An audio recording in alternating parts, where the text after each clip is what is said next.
మీ పేరేంటమ్మా? రావణమ్మ. పిల్లలు మీ పిల్లలేనా? మా పిల్లలు. మీ ఇంట్లో ఎంతమంది ఉంటారు? 2 పాపలను ఓ బాబునమ్మ. 2 అమ్మాయిలా? ఈ పాప ఫస్ట్ అండి, సెకండ్ బాబు, తర్వాత ఇంకో పాప ఉంది. మ్యారేజ్ అయింది, పాప బాగానే ఉంటుంది.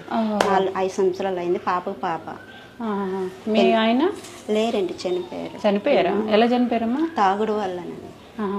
ఏం చేసేవారు? తాగారంటే కిరసన బండి వేసేవారండి, డీలర్గా ఉండేవారు. రేషన్ డిపో డీలరా లేకపోతే మామూలుగా అండి, మామూలుగా కిరసన బండి అంటే తోసి అమ్ముతారు కదండి, అలాగా. మీరు వేరే ఏ పనికైనా వెళ్తున్నారా? వెళ్ళలేదు మేడం, ఎక్కడికి వెళ్ళలేదు. ఎక్కడికి వెళ్ళరు. ఈ పిల్లలు చూసుకుని ఉండేసరికి మీకు టైం అంతా సరిపోతుంది. చాలా కష్టం అవుతుందండి, ఎత్తి దించలేకపోతుందండి అసలు. అవును కదా. మరి నాకు కూడా బాగాలేదు, ఇన్ఫెక్షన్ అయిపోయింది. యాక్సిడెంట్ అయిందా? అంటే పడిపోయానండి, దానివల్ల ఎక్కడ పడిపోయారు? ఇక్కడే బయటే బాబుని ఎత్తుకుంటాను. అంత పెద్ద దెబ్బ తగిలింది? కాలే తీసేస్తున్నా అన్నారండి. అలాగే దుమ్ము తగలేదమ్మా అని స్కానింగ్ తీసి అలాగా మందుల వల్ల అలా నయమైంది. ఈ కాలు నుంచి ఎక్కువ బరువు ఏది మైలపోతున్నాను, ఎత్తుతున్నా పడిపోతున్నానండి ఎక్కువ. చాలా బలహీనంగా ఉంటుంది నాకు. 2 పిల్లలకి సాకిరీ చేయడమే. నడుము మీద వేసి మొయ్యాలండి, అస్సలు లేగలేరు. భోజనం కానీ, స్నానం కానీ, బాత్రూమ్ కానీ ఏమీ తెలియదు. చిన్నపిల్లల్లాగా అన్నీ చేయాలి.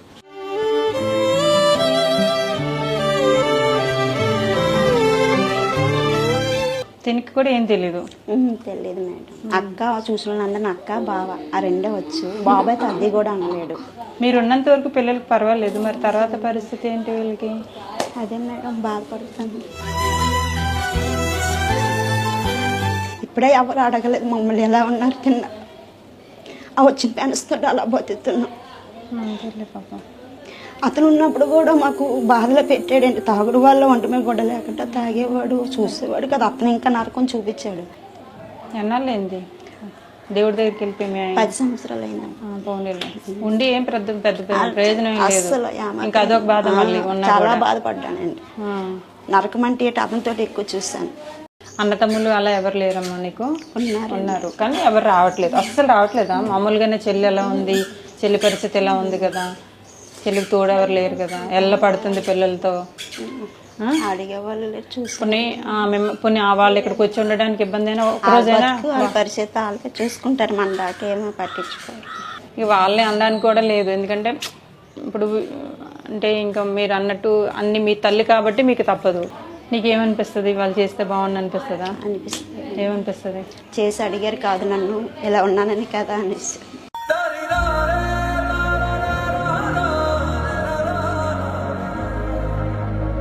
వాళ్ళైనా చెల్లెళ్ళైనా వస్తారా? అక్క అప్పుడప్పుడు వస్తుంటారు.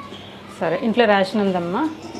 లేదండి, ఇవే కోట బియ్యమే 15 కేజీలు వస్తాయి ముగ్గురికి. సరే, నేను రేషన్ ఇస్తాను, తీసుకుంటారా? అమ్మ ఎవరమ్మా ఫోన్ చేశారు మాకు? అగోండి అమ్మగారే చేశారు.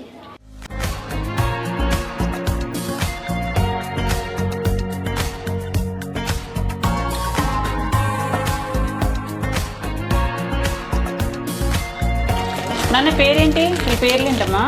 కృష్ణవేణి, మేడం.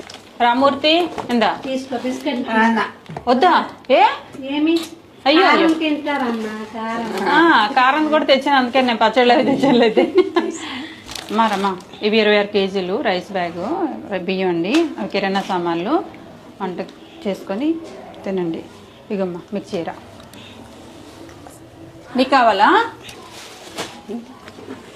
ఇగో పాపకి నైటీ, తన కంఫర్ట్ ఉంటుంది, పెట్టుకోండి. అవి నీకే. నీకే.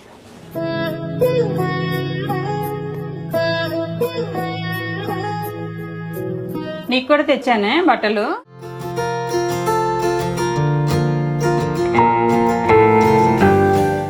ఈ పెళ్ళేమో మొత్తం అన్ని కావాలంటుంది, వీడేమో ఏది వద్దంటున్నాడు. నీకే నీకే ఇచ్చే పాపకి ఇచ్చేయండి. నీకే. సరే తల్లి, అయితే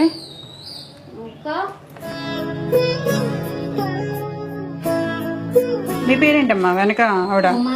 సరే తల్లి, ఇంకా ఏమైనా అవసరం అనుకుంటే కనుక పిల్లలకి ఇంకేదైనా మెడిసిన్ లేకపోతే ఇంకేదైనా మీకు అవసరం అనుకుంటే కనుక వీళ్ళకి మాత్రమే వాడండి. మీరు ధైర్యంగా ఉండాలని పిల్లల్ని చూసుకోవడానికి అనే ఉద్దేశంతో వచ్చాను. సరేనా? తీసుకోండి అమ్మా.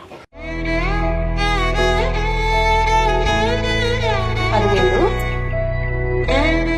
వెళ్ళొస్తాను. థ్యాంక్ యూ అమ్మా. Bye. Ramanamurthy. Bye bye. Thanks చెప్పే. పోనీలే బాయ్. బాయ్. వస్తాను.